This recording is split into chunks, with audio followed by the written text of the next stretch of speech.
Somebody might be running from a T-Rex that broke out of Jurassic Park, or they might be running to a free lunch. Either of those would interest me. HBPRNA, human behavior pattern recognition analysis. Everyone's like, man, that's a mouthful. It's like, yeah, it's supposed to be. What's behind door number one? What's over there? Why did that person park their car in that manner? Why didn't the person shut these lights off at this time? Why is that door propped open? Rule number one is always look cool. Rule number two is know what you're doing. Rule number three is, if you don't know what you're doing, refer back to rule number one. The way we dress, the way we talk, the way we walk, the way we treat people, the things we say, the things we don't say, the music we listen to. This is all just signals going out. People are the same all over the world. I don't need to speak the language to read the writing on the wall. Worked with SBS and SAS, British Royal Marines, New Zealand and Australian Special Forces. I'll get a little hit of dopamine every time I see a cat. U.S. Department of Justice, U.S. Department of Defense, the Marine Corps, the Army, the Navy, of course, Joint Forces Command, the Joint IED Defeat Organization. I don't know how you guys would say it across the pond, but I was, this is bullocks. I thought this guy was full of it. The Ministry of Defense, Ministry of Interior, law enforcement agencies, and human resources personnel. Don't get up off the couch, man. It's all good right here. U.S. State Department, Department of Homeland Security, private organizations, schools and universities. I'll do balloon tying at a goddamn birthday if you invite me. Brian's the Freddie Mercury lookalike of the group. So there's guns everywhere. Anytime there's going to be guns around, there's going to be shootings around. It's just a simple math equation, right?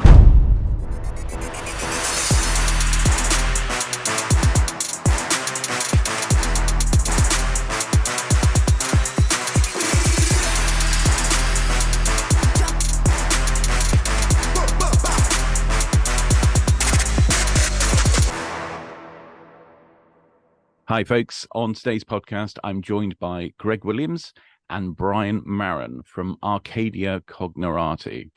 Their role is to help people to read human behavior, to predict what's out there in terms of danger and also opportunity. Welcome to you both. Well, thank you so much for having us on. I was first made aware of what you do from looking at your Instagram page. Certainly very interesting, even as an outsider from the world of security. Before we go any further, what I would like to do is find out from you both exactly how you got into doing what you're doing as a security consultant, as a trainer, and what you're really engaged in now. So if I can start with Greg, tell us a bit about yourself. Yeah, perfect. Ted, honored to be here. I spent over 3 decades in law enforcement, and in addition to working on some of the most unforgiving streets in the United States, I worked some of the worst shifts and some of the most interesting jobs. That led me to understand that there was a certain element of the human condition that continued to repeat itself. I spent 6 years in the United States military, during which time I was exposed to other non-permissive environments and semi-permissive environments where I got to see humans operating in extremis, and I came to the same conclusions. And when I compared my notes, I figured out that if we could follow certain human behavior patterns, we could predict what was likely going to happen next. And most of the time, those extreme behaviors led to moments of predicting dangerous situations that would arise, or ones that were beneficial and offered opportunity. For example, if you see somebody running, somebody might be running from a T-Rex that broke out of Jurassic Park, or they might be running to a free lunch. So either of those would interest me. And so what I did is I started cataloging, for the last almost 50 years, those situations, and showing people how to compare whatever environment they're in against a baseline environment, and then determine those two things, danger and opportunity. So I'm lucky enough now to be the founder and president of Arcadia Cognerati, and we're a small, agile group of subject matter experts that teach and build training for our coalition partners, for the Department of Defense, Department of Justice, and private sector. We do a series called Battlefield to Boardroom, because you don't want to leave money on the table after a negotiation, and it's no different than leaving hostages penned up on a police mission where you're acting as an interpreter, a translator of some kind. So it's just taking human behavior and being able to take the essentials of it, picking out those things that are important in an environment, and then being able to extol the virtues of those or avoid it altogether. Okay. Same question to Brian. Where have you come from professionally? Yeah, Ted, again, thanks for having us on. We do appreciate it. So I kind of started out, I guess, my career as a kid on the on the south side of Chicago, being a hood rat with my friends. Went into the Marine Corps for a while after that. I was a sniper in the Marine Corps, and then I was working for the Marine Corps as an instructor at a brand new training facility slash test bed out on Camp Pendleton on the West Coast. And this is during kind of the height of the Iraq and Afghanistan war. And there was um, a lot of testing and evaluation going on of different methods and different new technologies and what works and what doesn't in terms of training and then deploying and how things work in the real environment. And so that's actually kind of where I first ran into Greg. We were sort of under the same program. He was implementing what was called the Marine Corps Combat Hunter Program. Books written about it, and so he was doing that, and it was kind of, it's, I guess, still early on.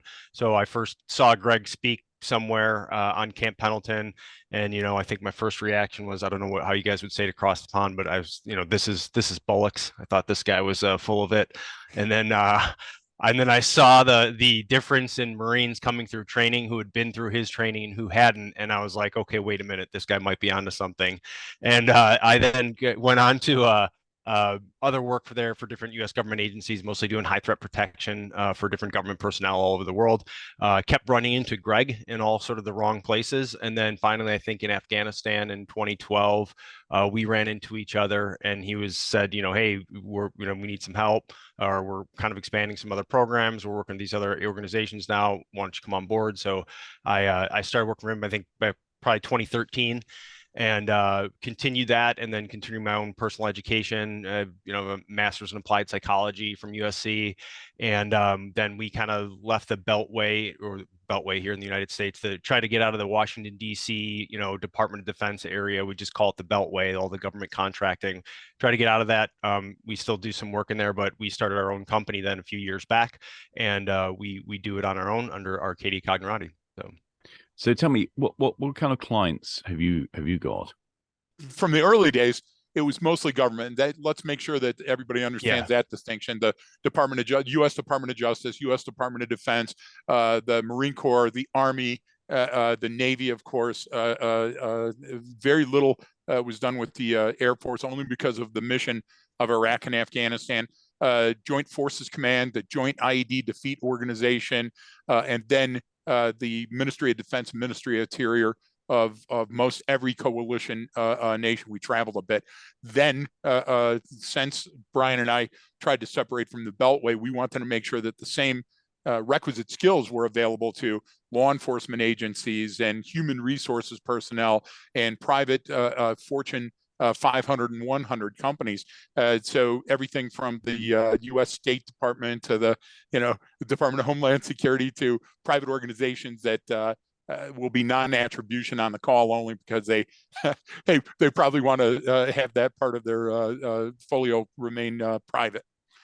And schools. I mean, we do schools and universities, and I'll do balloon tying at a gosh damn birthday if you invite me. I mean, work is work, of course. At the end, Ted.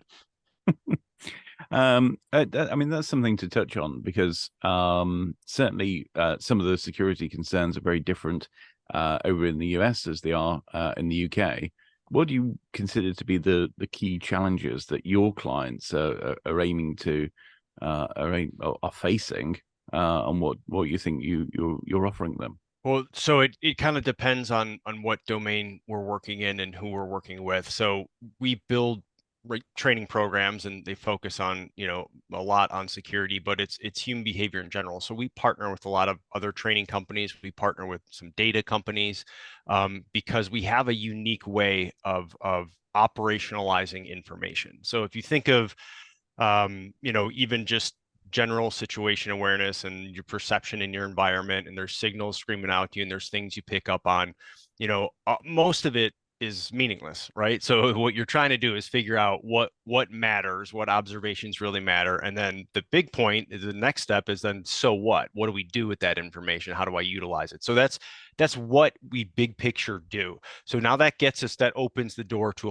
all kinds of different areas, right? And so we classify things in a certain way to make them understandable for people, and we have sort of a different novel approach. There's a lot of stuff out there. There's a lot of books written. There's a lot of people that go on speaking tours and TED Talks and all this stuff. And maybe it's insightful, maybe it's informative, but a lot of them have never actually done the work in a sense, meaning they don't know how to go out on the street and actually show someone how to do this stuff. They can write all about it. So what our bread and butter is, what we stick to is the actionable information. Like you brought up school shootings. Well, in the US, we have a huge gun culture. So there's guns everywhere. Anytime there's going to be guns around, there's going to be shootings around. It's just a simple math equation, right? People want to go down this sort of rabbit hole of the psychopathy of someone that would do that and want to learn all about that. And it's very hard for us to understand why someone would do that, because most people don't ever have the thought, man, I'd like to go to my school and kill everyone in there, right? So you're talking about a very, very, very, very small amount of people. And so what we classify something like that is an insider threat, because the person goes to the school. The school shooter doesn't go to a different school. They go to the one, their own. Well, there's other types of insider threats too. There's teachers that want to predate on the child. There's someone working at the school that is stealing from their budget of whatever, right? So if I understand, I don't need to look for each one of these things. I don't need to go become an expert on all these different topics. I need to understand that an insider threat is more likely, right? Even I'm sure it's the same in the UK, but in the US, you're most likely to get killed by someone who right? It's not random. It doesn't come out of nowhere. Same thing. You're the biggest threat to your own health and safety and security, right? All the leading causes of death in the world, most of them are preventable, which means you're doing something wrong, right? Eating poorly or whatever, making poor life choices that led to that. So if I look at it from an insider threat, well, now I just need to learn, well, how do I identify an insider threat? And then I don't know what I will find, but I will find it, right? So I don't know if it's the kid in school that's going to come in and shoot the place up, or it's the kid in school that's going to kill themselves.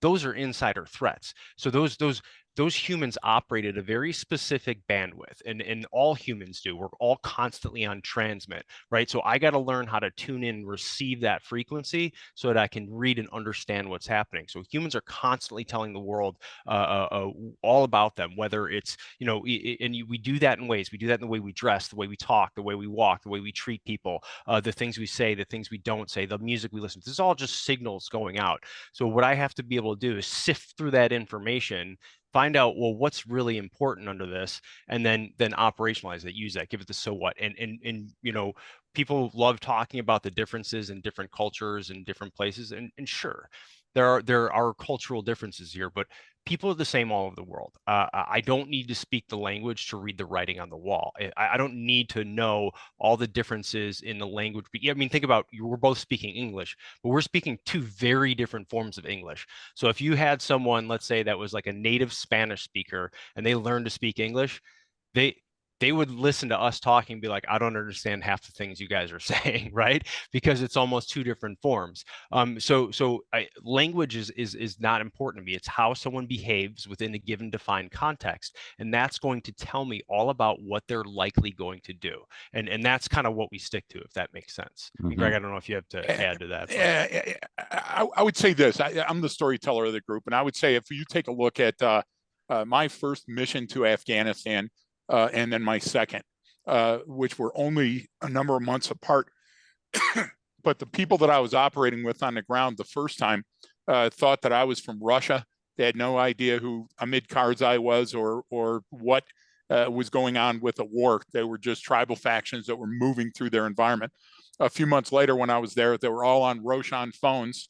They were using radio terminology that sounded like they were a special operator for years. Every one of them knew the basic tactics. It was amazing. And what I call that is being born fully grown.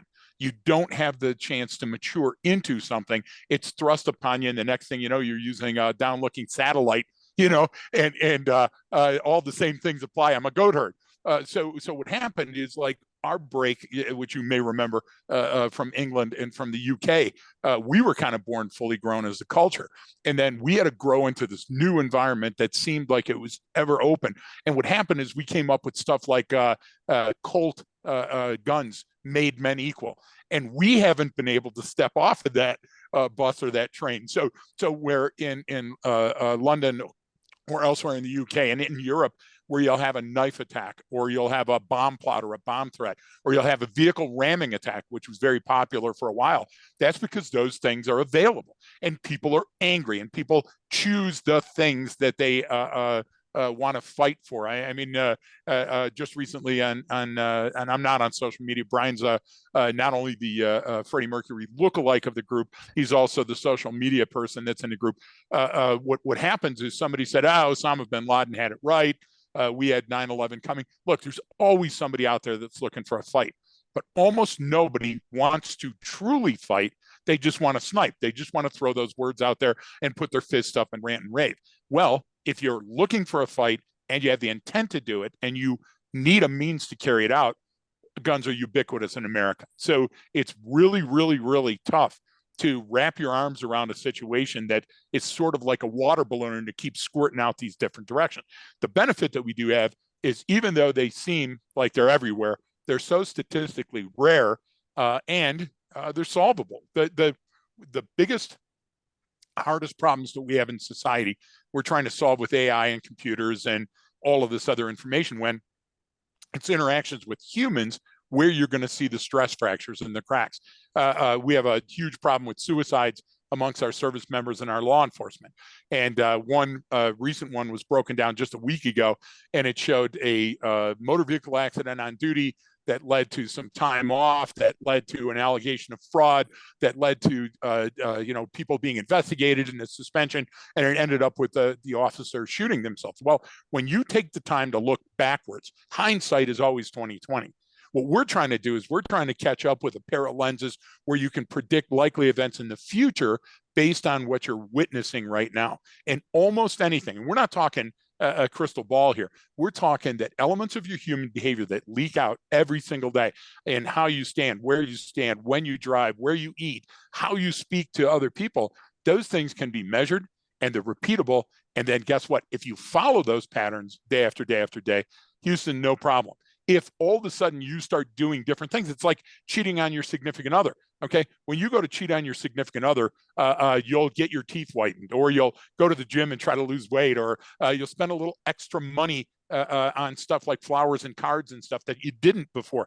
Well, those things, if somebody pays attention, if they attend to them, they'll be able to tell that there's a cheater in the house well before. So all we do is help people understand what those elements look like and feel like, so they can make a better determination about what's going on now, situation awareness, and in the future, the near future. When it comes to situational awareness, which is the majority of the kind of stuff that you're talking about, one phrase that seems to pop up a lot, you seem to have disdain for, is people going around with their heads on a swivel. I get the impression that that's kind of too kind of general, or too kind of one-dimensional, and you're looking at, actually, well, there's no point just looking around all the time, because you've got to have something in mind that you're looking for in the first place. Yeah, so that's probably, I try to put that stuff out on social media without, it's not trying to call people out or say, anything. Just like, look, that if you try to go around and just, look for everything in your environment and be hyper vigilant, you're actually going to get worse at being situationally aware over time. You create what's called a negative feedback loop. You don't ever see anything, and you're just constantly hyper vigilant. When you're burning yourself out, you can't maintain that type of psychological or physiological arousal. It's completely unsustainable. And then you're eventually conditioning yourself to say, well, if I just do this all the time, then nothing's going to happen to me. And so there's when everyone talks about situational awareness, there's one of the big definitions of it is, the perception of the elements within the environment, the understanding of what those elements mean, and then, or the recognition of what they mean, and then the understanding of how they all fit together within a given, time frame, sort of. And what we try to tell people is, there's a whole entire world before that perception. Before I see something, there's this thing called anticipation, where you can figure out what's likely to happen to you throughout your given day, because you have knowledge of that. You have local knowledge, right? So you can anticipate likely outcomes of events, right? So I know what normal should be in the parking lot of the grocery store that I'm going to. So when I'm in pulling into that parking lot, I can take a look around and determine what's normal and what isn't. I can train myself to look at where people are parked and understand why that doesn't make sense. Why are they parked way over there? Oh, are they the employees? Because the manager doesn't want their employees taking up all the good parking spots. Those are for the customers, right? So these little things, people demonstrate intent. They do things for a specific reason. So if I just understand that, hey, that thing over there, that doesn't fit the baseline. That's not really normal. There's a reason for that. Now, most of the reasons, 99 of 100 times, is going to be something that's completely benign. There's nothing wrong with that.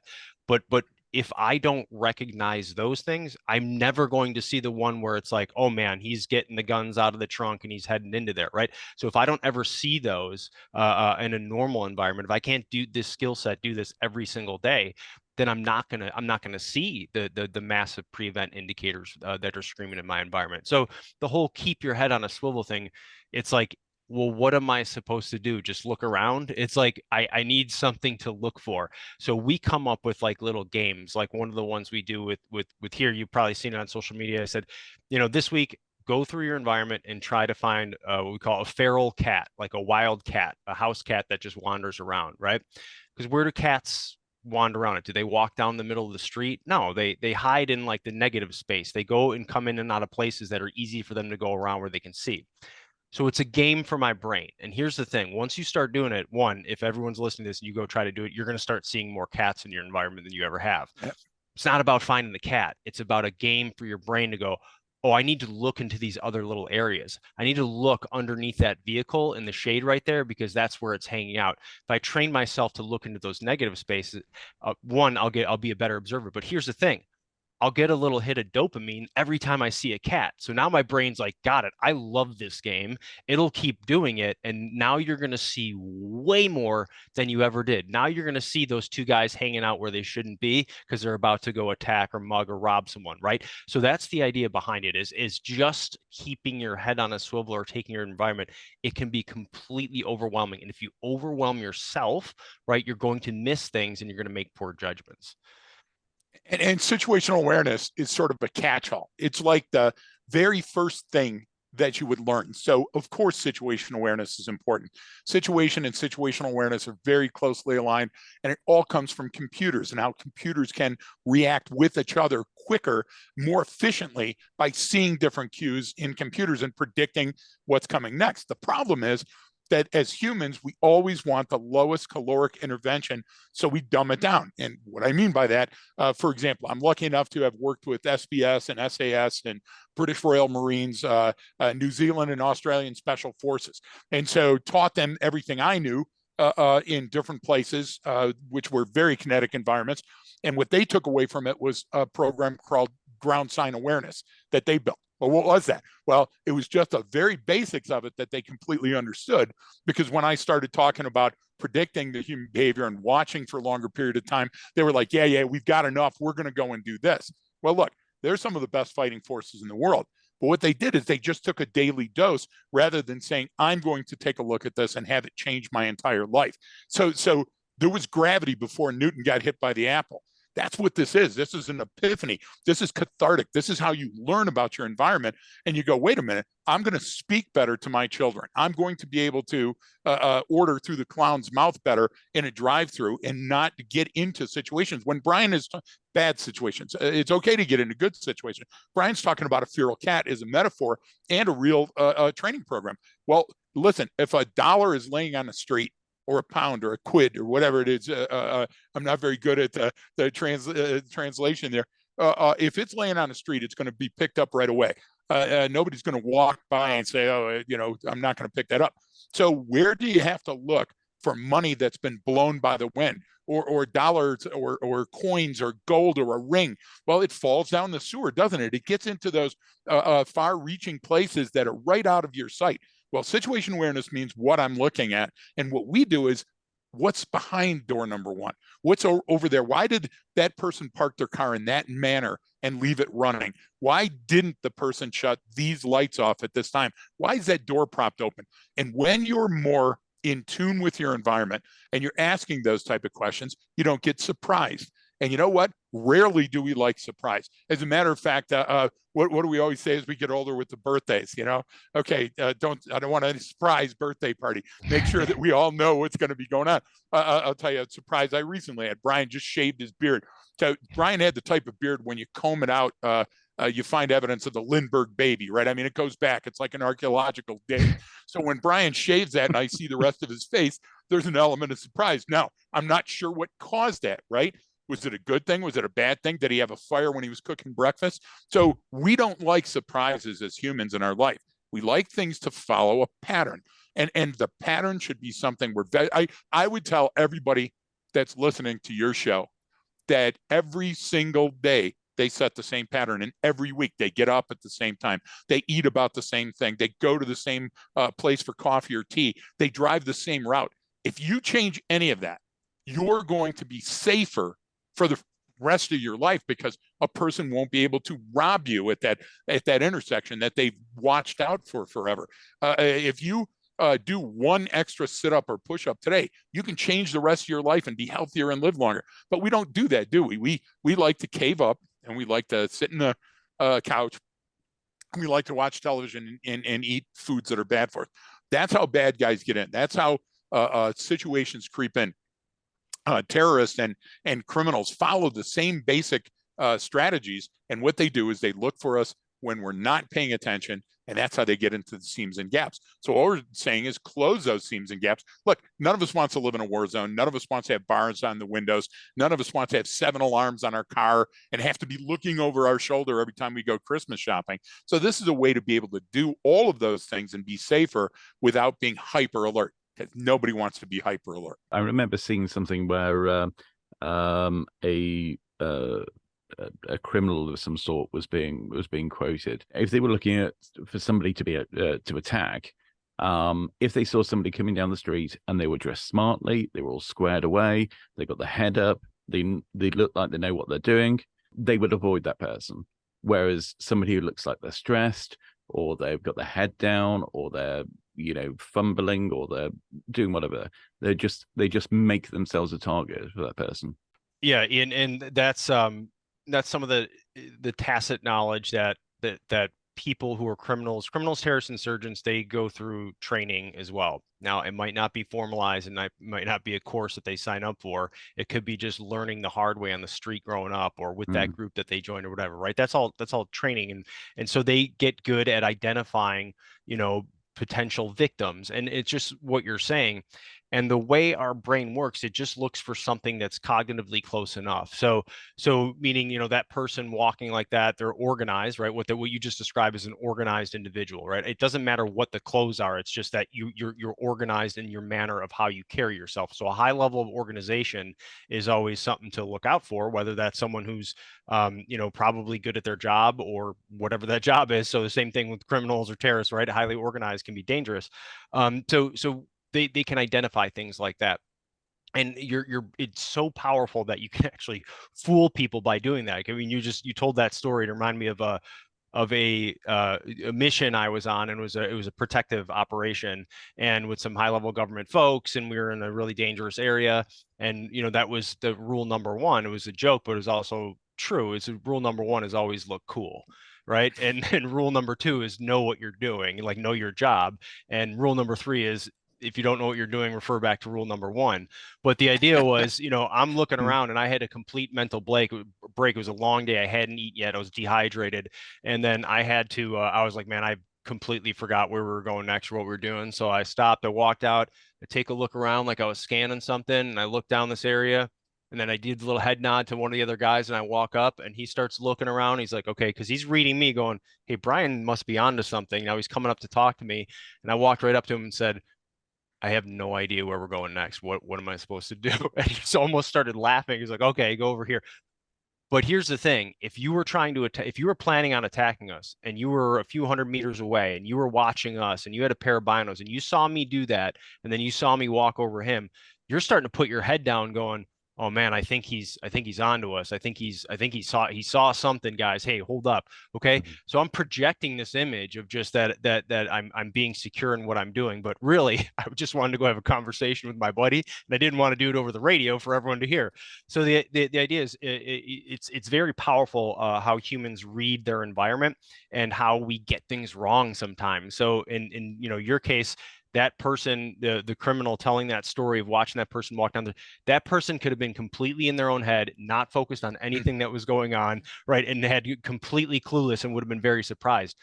But to their perspective, it looked like, okay, that's not someone I want to mess with.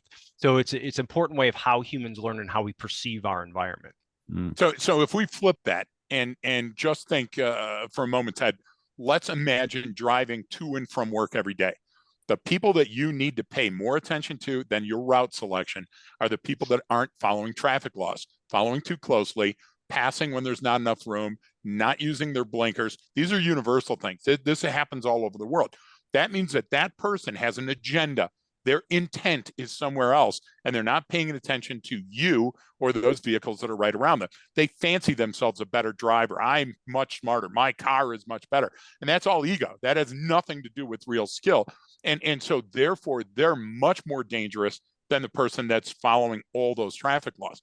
So if I want to be safer and smarter tomorrow, I don't have to invest a lot of money and go to a lot of high-priced classes. I just have to look out for those things in my environment that don't make sense. Exactly what the criminal was saying. Hey, take a look at this person on their cell phone looking down, hunched shoulders. They're going to be much easier to target than somebody that's more aware. So what we have to do is disabuse ourselves of the fact that we think that all of these things involve us buying a bullet-resistant vest and having a armored car and doing those.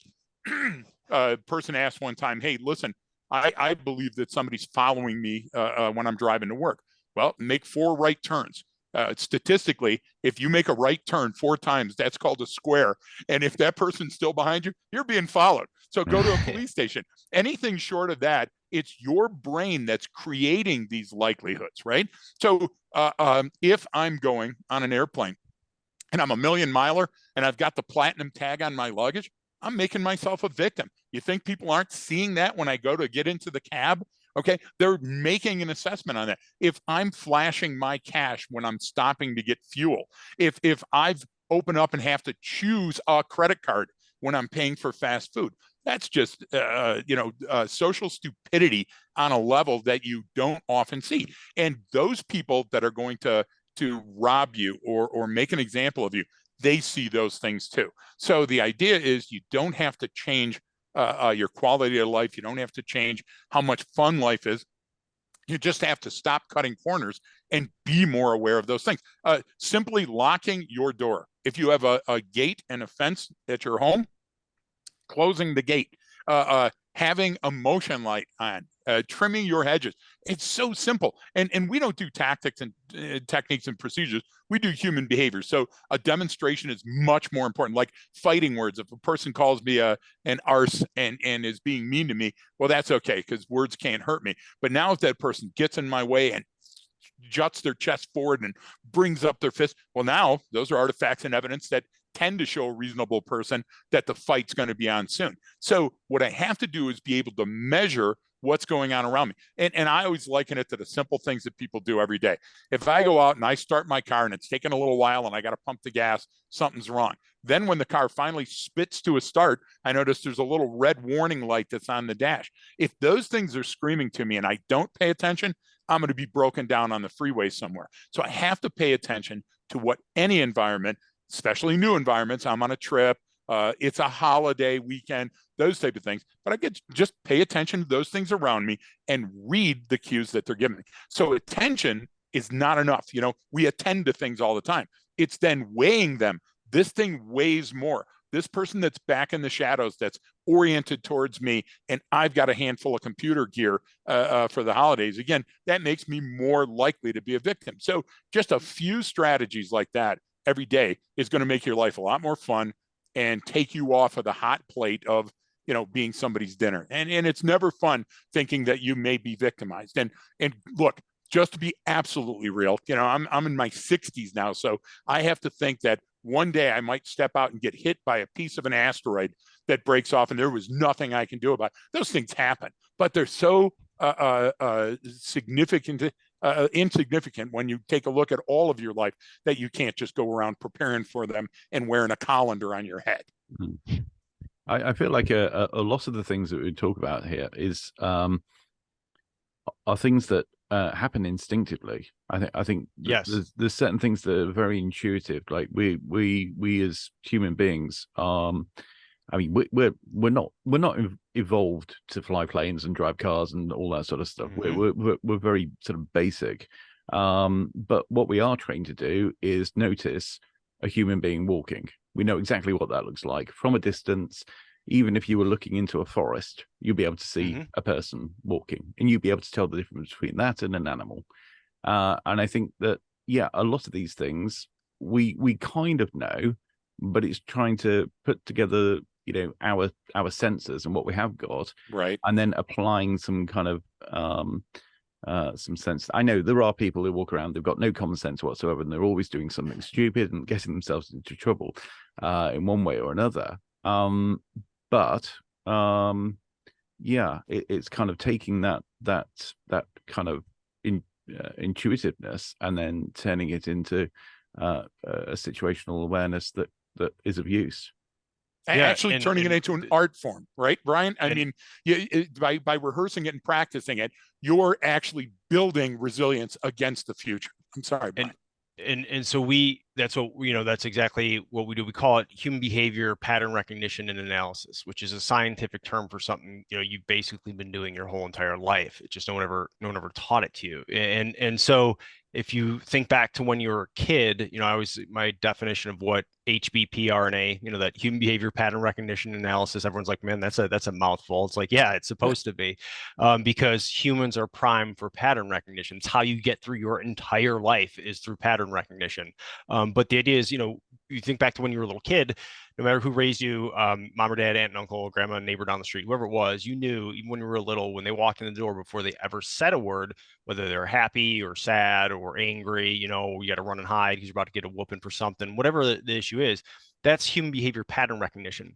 What we don't get a lot of training and education in is the analysis portion. And so what we do is we have folks that do it and at a lot of theoretical levels and you know, at a lot of academic institutions where they say this is why humans do certain things and this is that, and that's all great. It's informative, it's enlightening, it may give you some insight, but it doesn't always help me. So what we do is we focus on that analysis through a process. So there's certain I talked about that bandwidth of human behavior that's completely universal. We stick to everything that's universal and hardwired. So what you just brought up and what you're talking about is you know, we have this hardwired innate ability to survive. I can prove that because we're all, despite our greatest efforts, we're still alive today, right? So we're primed for survival, but like kind of like you said, it's primitive, so it's not used to. It can't keep up with everything that we have today. You can't really track and understand things that past about 30 miles an hour, right around there, right? 30, 35, whatever that is in kilometers. I don't know, 50 or something like that, 45, something. But that this is why when there's an accident, people slow down to look at it, or they slow down because something's happening. Everyone goes, "Oh, you're just trying to look at the accident." Yeah, that's a primitive thing in your brain, right? Yeah. What you'll do is if that ever happens, if you're jamming out to music in your car and all of a sudden something comes up ahead, you'll automatically hit the brake, and without realizing it, you'll turn that music down because your brain is screaming, stop, get rid of all this distraction and attend to this thing up here because it may be a life or death situation. So it can only do that to certain levels. Now we drive much faster than that, and we can get good at driving through repetition, just basic learning and training, right? But that doesn't mean our brain can operate any faster, right? So we're kind of faced with these different novel circumstances that the human brain is not caught up to yet. And you have some great ones with seeing a person walk versus seeing a human. Yeah, you can absolutely see that at a great distance. If you train yourself to do that too, you'll get even better at a greater distance, right? Because we're wired to see certain things. So it creates this expectation in our mind, right? That this is also what leads to, and you know, in the U.S. we have Bigfoot, the Sasquatch stories, right? Because well, it's nighttime and I saw something and it was bigger than you can imagine. Because why? Because our brain starts going, okay, it's night. We're scared. We don't know what's out there. I'm already looking for a human, and this thing was close enough at night and it was at a far distance and it was this big, tall, hairy human. And it's like, well, it was a bear standing on its hind legs. You just didn't see it, right? Because it was too far away for your brain to process, but your brain attributed value to it. It said, that's cognitively close enough.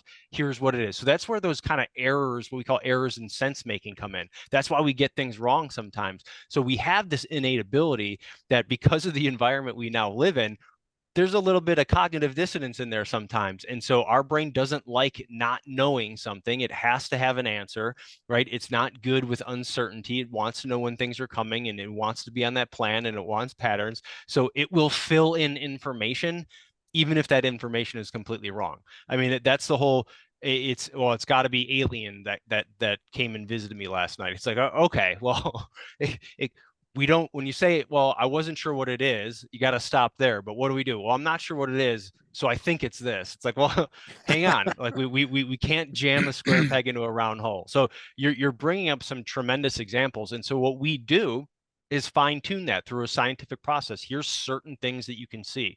A functional field of view and orientation is the most powerful primitive signal you can see on someone, right? When I am interested in something, as a human, I have to look at it. All humans have a very, very small central vision. It's actually much smaller than people think. It's about a quarter held out as arm's length. That's all you can actually see at any given time. The rest is like sort of this visual and perceptual fill that your brain makes up a little bit based on what it's seen in your environment as you're quickly passing through. But it can only focus on so much. So if you've ever think like maybe you saw something out of the corner of your eye and you turned and looked, and then like you noticed your whole body turned and oriented towards that, right? Your unconscious mind, your limbic system picked up on something in your environment, and it was powerful enough to you that you not only looked over there, but you oriented your entire body towards that direction. I can see that 1,000 yards away or 1,000 meters away and go, hey, whatever's happening right over there, right, we need to take a look at, because he should be watching the parade or the marathon going by. He shouldn't be watching this over here. There's some other stimulus in the environment that's competing for that human's attention, right? And it doesn't fit what's going on. So that those primitive things work all over the world. It doesn't matter what context that you're in. So we look at those and then measure that against what's going on in the baseline, what's going on in that environment, to see, does this make sense for the given situation? And so it's just building on what your body and your brain is already primed to do. Yeah. And see, Ted, we want you to be able to fish for yourself.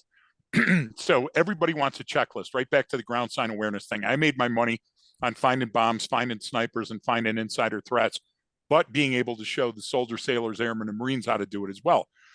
So one of the things, to build a bomb that I have to explode roadside, I have to have a way, and ways have changed over the time, but I have to have a way to press a trigger somewhere and send an electric message to that bomb to go off. So to do that in an environment, I have to mask those things so you don't see them. So we would be driving along, and I want you to imagine going out into the farm country, or you're going to pick some fruit for the weekend, and you see where a vehicle has gone from the grass or a dirt road onto a major road. And when it does that, the shock absorber, the vehicle suspension system, generally drops some dirt or some mud there, and then as you drive a while on the main road, it dissipates and goes away. Well, those are common occurrences, but you don't have perpendicular dirt that goes from one side of the road to the other. But to your brain, it's cognitively close enough. It's road dirt. So what I had to do is I had to stop these experts and go, why is that going from the left to the right? Well, it probably dropped off like when I was going, to the orchard. Well, where's the orchard? Well, there isn't one. Well, what's that guy doing out there? Well, he's farming. Well, what do you mean he's farming? Well, he's leaning on a shovel. Yeah, he's leaning on a shovel. And what's he watching? He's watching your convoy approach this perpendicular mark on the road. So when it's laid out that way for you, it only takes a little while for you to go, there's Waldo, and pick the guy with the gun. But at the very beginning, your brain isn't conditioned to that. You're asking for a number 3 in a clown's mouth. So you're not triggered into your environment. So what we try to do is we try to show you how those triggers work so you can be smarter for the long haul. And what do humans do? Humans come up right after a class, and not all of them, some of them get it right away, and ask Brian and I, okay, so can you make that into a checklist? I want a checklist for the airport. I want a checklist for the parking lot. I'd like a checklist for roads in unknown environments. No, that's not how life works. As a matter of fact, the beauty of life and what you're going to be writing movie scripts and poems and making great paintings about is that challenge of learning your environment. So when, exactly what Brian was saying, when I measure whatever the impulses are that I'm getting from my environment against a baseline of normalcy, and I mean clinical normalcy, what this day should be like, then I will determine quickly whether it's going to be a good day or a bad day. And the reason we say opportunity is not just opportunity like a lottery ticket, but opportunity to not go into that store on that day and not become a victim, not, leaving my Christmas gifts on the front seat of my car and becoming a victim and coming out and saying, hey, somebody, target of opportunity crime. So being smarter than the average bear to us is hugely important. And your brain is taking shortcuts every minute of every day. So you have to warm it up. It's just like language. Have you ever studied a language and then that there's that uncomfortable period where you actually need to use it now? And so what's the very first thing we all do? We all apologize, don't we? When we're doing a foreign language, hey, look, this is really going to blow, but this is my best attempt. And then we get better as we use it. So this is just like math. It's just like any other science. The more I use it, the better I get, and the less prone to being a victim I am. Yeah, yeah. Well, the other thing, of course, is that people go into. I mean, I wasn't really thinking about it, but if you're looking at roadside bombs in a entirely foreign land, you've then got to be thinking about, well, actually, the culture's different, the people are different, their actions on a daily basis are different. So you've got to factor that in as well. But one thing, let me jump on that for a second. Kinda, but look, if I need to kill you, I need to bring you to the kill zone or the kill zone to you. If I want to shoot you, I got to bring the bullet to you or you to the bullet. So I would say that human beings forced into a situation like if a person, I live in Colorado and Brian's calling you from California. So where I live in Colorado, there's only 6,000 people that live in a small town that's 10 minutes away. Right up here, I've got nothing but antelope and deer and a bear and stuff. There's no humans. So if a terrorist hid in my shed and today at noon stepped out and detonated himself and yelled something, okay, I would clap and go, that's amazing. And I'd show up at noon tomorrow and see if there'd be another one because there's no threat there. There's nothing. So that person has to then secrete themselves with other human beings. That's the key. The key is no matter what the culture is, what is the behavior that that person is exhibiting that demonstrates the intent? And once I've got that, Ted, once I've got that, I've got you. And I can find that sniper and I can find that hidden bomb and I can find that armed robbery suspect that's trying to move into the bank, right? That's the key to me. And we focus too much on culture sometimes because we think it's all different. Where we teach people to look for the similarities, not the differences. The similarities will allow you to assimilate and understand your environment much faster. That's why one of our first principles of our organization is people are the same all over the world. So, you go to different environments and be able to figure that stuff out. And if you base things on the behavior, yeah, sure, this gas station out in the middle of nowhere of the Anbar province of Iraq doesn't look like the gas stations I grew up hanging out in, but guess what? They got a bunch of gas cans, and every once in a while, a car comes out, and he talks to the shop attendant. He comes out and fills his car with gas. It's like, okay, they're doing the same thing. It just looks a little bit different. And when we focus on those differences, it clouds our judgment. There's a great one from when back when it was President George W. Bush was the president. He went and visited troops in Iraq, and he was up there giving a press conference in Baghdad. And there was this Iraqi reporter had come in, and the Iraqi reporter, was pissed at George Bush, and he took his shoe off and he threw it at him. And George Bush, he ducked it, and then he actually had time to get a second one off and threw that again, and he ducked it and missed. But what every news station in the United States did is they had on their Middle East expert to come on and talk about how in that culture it's extremely, that's very offensive in that culture to do that. It's like, well, if I'm talking somewhere and someone stands up and throws their shoe at me, I'm not taking it as a compliment. They're not throwing it to me saying, "Hey, Brian, in case you need an extra shoe, here you go." Like we overthink these things sometimes. Like, Yeah. how is that any worse in the Middle East than anywhere else you go? It's not, right? It's the same thing, right? But we have to try to put this spin on it, and it clouds our judgment. I mean, those cultural cues that are different, your brain picks up on pretty quickly, right? But everyone's seen the person walk around like, oh my gosh, I've never seen this before. I don't know, that tourist look on their face. It's like, no, man, I go to different countries all the time. Like it's the same stuff. Like the language might be different. Maybe they dress a little bit differently. The signs, I can't read them, but if I look at the behavior and go, oh, okay, everyone's going there, that must be where they get their morning coffee. Sure enough, that's where they go to get their morning coffee. I mean, if we look for those similarities of what you know, compare, your brain already does this everywhere. Every observation, every perception that you have,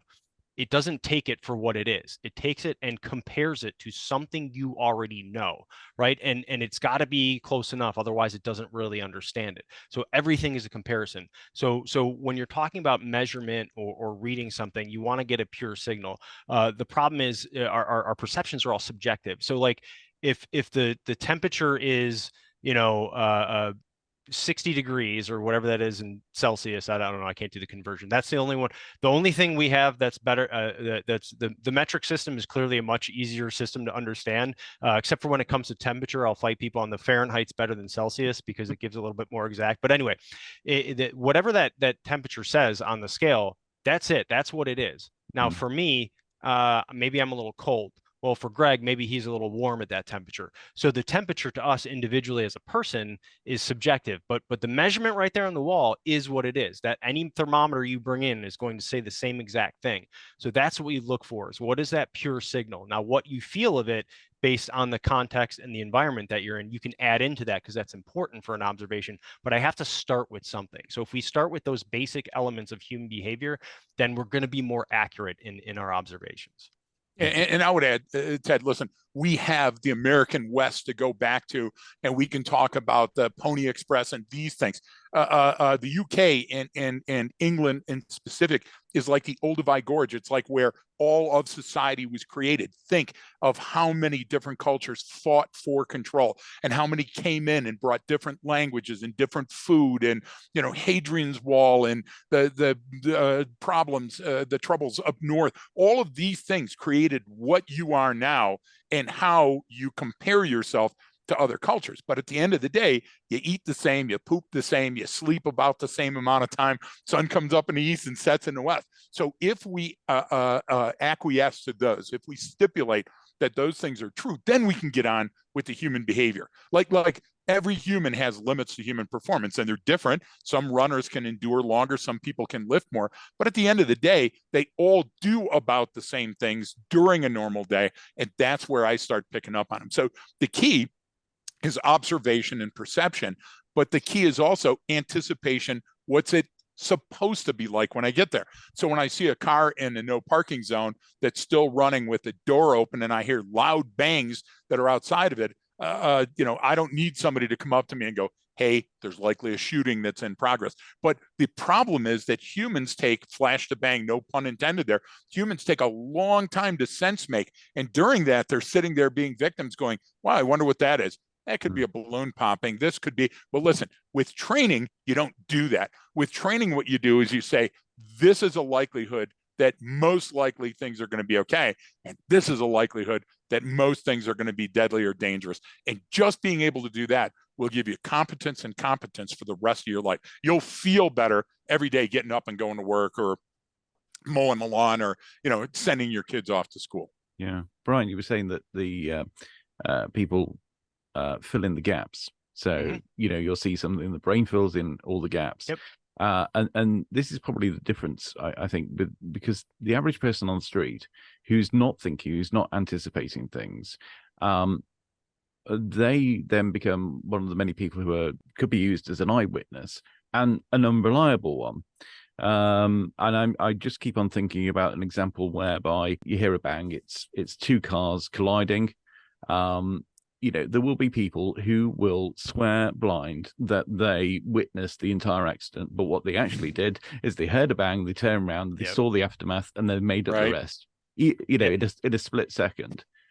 That is such a great example, and we always like to say the worst witness is an eyewitness. And this is when people are trying to be helpful and trying to be honest. They don't think that they're lying and making up that story. They really, really don't. Because they didn't see it, their brain constructed what likely occurred and saw it, and then came to a conclusion after the fact. They didn't actually see those things happen, but your brain doesn't like the incomplete picture. It's just like, have you ever seen where, those examples where they'll take like half the words out of a paragraph, but you can still read it because you've been reading your whole life and your brain just fills in all that. Yeah, I got it. Right. That's why, what is it? Not Wheel of Fortune works, right? I only need a few letters up there in a category, and then I can go, oh, boom, I know what the phrase is going to be. So it wants to fill those gaps in. And so even when you're wrong, even when you didn't actually see that, it'll fill those in. Now, it's pretty good over time with what we call like major muscle movements, big events, something that has, some emotional attachment to you. You can always remember that if you went and saw a stand-up comedian or watched a really funny movie, you'll remember the lines, or something that was really sad and awful. You remember it'll attach more value to those observations because your brain's trying to encapsulate that, so it'll remember it. But anything with small details, it's going to completely forget, and we'll fill those gaps in. I would do this all the time, and so I had to stop saying this with when my wife and I were first dating, and when we got engaged, and we went to a restaurant, and I was like, yeah, no, I loved it here the last time we were here, and we had this, and we had a great time. And she's staring at me like, hey, that wasn't me. That must have been someone else. This is my first time at the restaurant. I'm like, whoops. So, but what is my brain doing? It had a great time, right? At this location. I love my wife, right? So what did it do? It just inserted her into that memory, right? It put her in there, right, to make an even better memory, right? Because now it's really good. Now I really like that story. But what I did was like, I was telling her about someone else that I dated and brought there on a date, and so I stopped doing that. Anytime we go there, I was like, yeah, I don't. My first reaction now is, no, I don't think I've ever been there before. And then she goes, yeah, remember we went? And I go, okay, and I just trust her. Maybe that was someone else. I don't know. But the idea is it will fill in that information. So it's very, very difficult to be a good eyewitness. And I can think major muscle movements can be okay, but those details, when it gets into it, your brain doesn't need it because it's not necessary for survival. Mm-hmm. Yeah, I think women's memories are pretty astonishing, and I'm sure that date is well remembered. Sure. Pull out that story whenever it's needed. Yeah. Yep. Yeah. Exactly. One of the things, Ted, that you brought up earlier is that there's some people that just don't want to know better, whether that's intentionally or accidentally. They walk around with victim printed on their forehead and aren't paying attention. I think what starts you down this road at the very beginning, even introducing ourselves, I was born and raised in Detroit. And in Detroit, if you make a tactical error, you could become a victim and you might not walk away from the situation. I now live in Colorado, in the middle of what Australians might call an outback, where we have mountain lions, and mountain lions can grab and eat you. So if you don't pay attention to your surroundings and look for things like tracks and scat, a bear might be in your truck when you go to start it. So those type of environments titillate me. They excite me because I always like being on the edge of uncertainty. I like my brain having to choose those things, but I've carried that over into a lifestyle choice my entire life, and I try to show other people how to live that way. And it's fun and it's exciting. And the great thing is the electrochemical neurotransmitters in your brain reward you. Your brain circuitry rewards you when you find something, when you avoid something. And so if you live in an environment where it's cold all the time, you don't slip on the ice as much. And every year we see those idiots on the news where it's an icy day and they're out slipping on the ice, and we make a whole show out of the slip and fall. Why? Because it only happens once a year, and now it's happened again, and I didn't prepare for it. So your preparation, your mental and psychological and physiological and sociological preparation for an unknown event is key. And when we're in school and we have a teacher or a mentor or a coach, it's easier. Life is easier then because those decisions are made for us. But now when we graduate and we're kind of out on our own and we're making our own decisions, guess what? those decisions now have consequences. So Brian and I in Arcadia Cognerati, we're trying to ease those consequences. So it's not always binary. It's not always life or death, and that makes it more fun over the long run, I think. Mm-hmm. I do feel like a lot of people just go around in a daydream, and yes. I don't know whether people have just got very sort of atomized lives, and they're just and that's what makes them in a world of their own. And maybe they're not looking after other people. Maybe they don't take as much responsibility as people used to take in the past for things.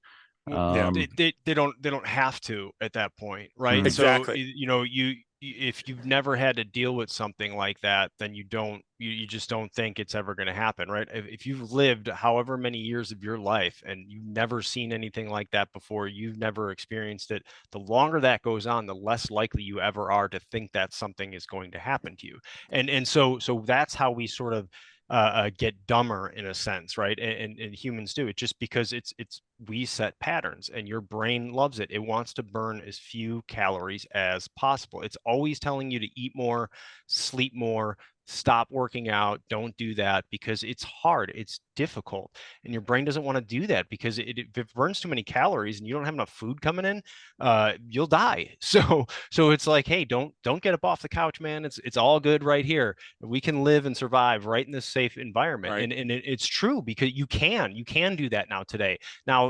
100,000 years ago, you couldn't. You had to go out and fight for food and survive, and it was much more difficult. So when you're not faced with that every day, then yeah, you become more relaxed. You cognitively become more relaxed.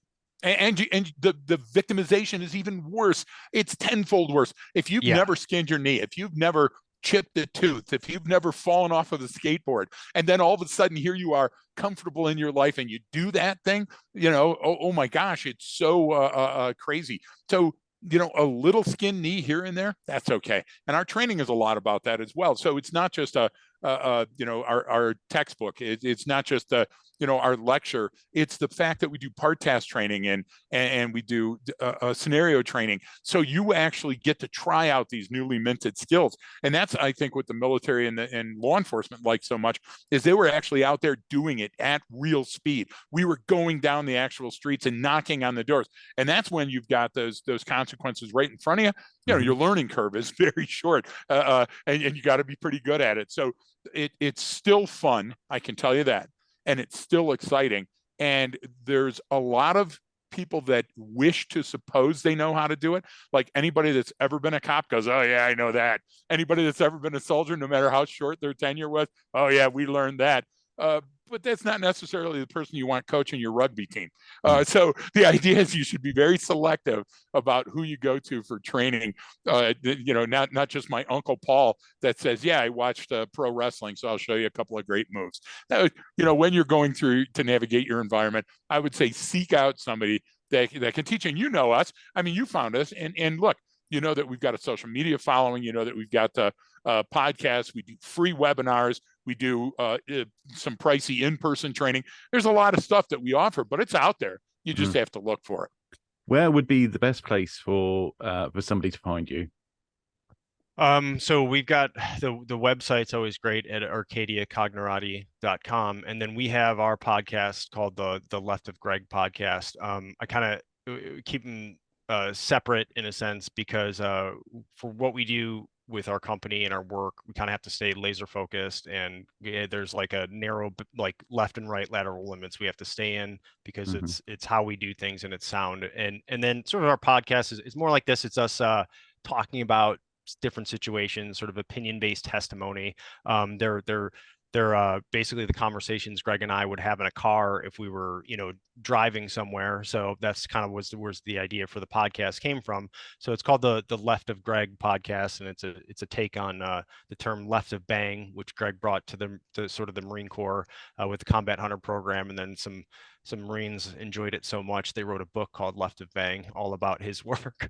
But that's a different story. And then it's a good one though. Yeah, I always have to drive whenever we go somewhere. I have to drive, and Greg is sitting on my right. So, because here we drive on the other side, in the U.S. obviously, but we have conversations, and so the funny part is Greg has bad hearing in his left ear. I have bad hearing in my right ear. So we'll have like a 20-minute conversation, like, wait a minute, what are you talking about? Wait, what are you talking about? And so we'll be talking about two separately different things, but we're both nodding along, going, yeah, he gets it. He knows what I'm saying. And, Yeah. and it's just, it's nonsense. But You're both enjoying the conversation. That's good. Yeah, we're exactly. It was a good conversation. We just and I'll come away saying Brian really gets me. He Yeah. really understands me.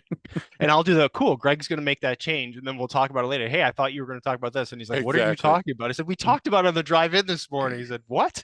So Ted, you'll appreciate this a brief interlude. So Brian and I are working in Ireland, and we had done a couple of counterterrorism training, and now we're working for National Bank of Ireland on a different program. And so every day we drive in with a hire car, and every night we do the pub walk so we can get dinner and a drink on the way back to the hotel. And so the driver is the same driver every day. He's a wonderful guy, he's hired by the bank, and he's just talking three kinds of crap while we're driving around. He's talking the history, this and that. And I'm kind of half paying attention because I can't hear very well, and I'm taking notes for the day. And so he's talking about salmon boats, and there's the salmon boat. And this financial district used to be where the salmon boats were pulling. And I'm just shaking my head, and we get out, and Brian goes, "What's up?" I go, "This guy's full of beans." I go, "Those aren't salmon boats. I fish for salmon. I've fished all over the world for salmon." And Brian goes, "No, dude, he's talking about famine boats. The Irish potato famine. This is how they brought the food to the people." So there's a perfect example of losing the ball, on the field, and the situation awareness was down because I couldn't hear. And Brian, for the rest of the day, was just giving me no end of the crap because we can't hear very well, and some of the best conversations or stories that I think we've made up have come from that. I just want to thank you both very much for coming on. Greg and Brian, and I know that I'm going to start looking for feral cats wherever I go. I really think you should. You're going to be surprised. The other one is a good one too. Is shopping carts, because shopping carts only belong in stores and in the parking lot here, but like a lot of people use them for other purposes or move them around, and they end up in random places. It's like, well, it took a lot of effort to get that shopping cart 5 miles from any type of store. There's a story behind how it got there. And so what you're looking for are things that are out of place in your environment, right? Well, that doesn't make sense here. You're never going to know why it got there or how, but it's just these little kind of mental games, in a sense, to keep you aware and in tune with your environment, because that will allow you to see someone else hiding out, maybe that it is in an odd location that makes no sense. So that's what we do. But I also did appreciate you having us on the show and everything. That was a conversation recorded on the 20th of November 2023. My thanks once again to Greg Williams and Brian Marren for joining me. If you have any comments about the episode, please do put them in the comment section below. And if you've got something else to say and you wish to be on the show, please do send me a DM at Ted James Media. Thanks once again for being here. Please do remember to like, subscribe, and to click the little bell so that you're the first to know when a new video comes out. And until the next episode, goodbye.